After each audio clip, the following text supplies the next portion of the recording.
Wakil Gubernur DKI Jakarta Ahmad Riza Patria memberikan pesan penting untuk warga ibu kota menjelang malam pergantian tahun. Riza mengatakan warga Jakarta harus tetap mematuhi protokol kesehatan sebab ada varian Omikron yang sudah menebar ancaman. Riza menegaskan angka Omikron sudah cukup tinggi. Untuk itu, pihaknya meminta warga Jakarta tidak terbuai untuk merayakan malam pergantian tahun dan menghindari kerumunan. Keterlibatan warga Jakarta untuk mencegah makin meluasnya Omikron sangat diperlukan.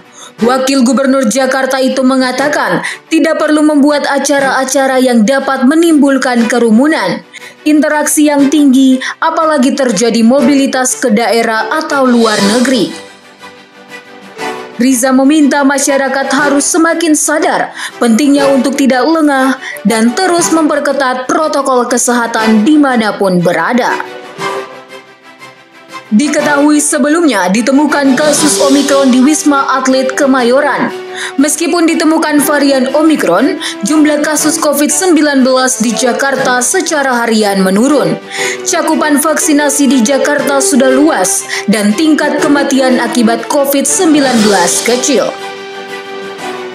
Pemprov DKI Jakarta melalui Dinas Kesehatan juga turut menelusuri penularan varian Omikron terhadap pasien inisial N yang terkonfirmasi positif pada 15 Desember 2021 lalu. Diketahui, Menteri Kesehatan Budi Gunadi Sadikin menyatakan pasien N adalah petugas kebersihan di Wisma Atlet Jakarta. Sampel rutin diambil di Wisma Atlet pada 8 Desember 2021, kemudian dikirimkan ke Kemenkes untuk whole genome sequence.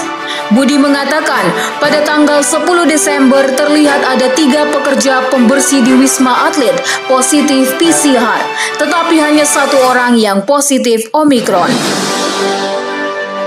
Selain itu, Menteri Dalam Negeri Tito Karnavian merespons cepat untuk penanganan varian Omikron yang mulai merebak di Indonesia.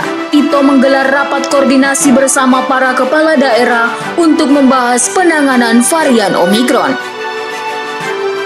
Tito juga menyampaikan pesan kepada Presiden Jokowi agar kepala daerah menyiapkan diri dalam menghadapi varian Omikron di periode Natal dan Tahun Baru.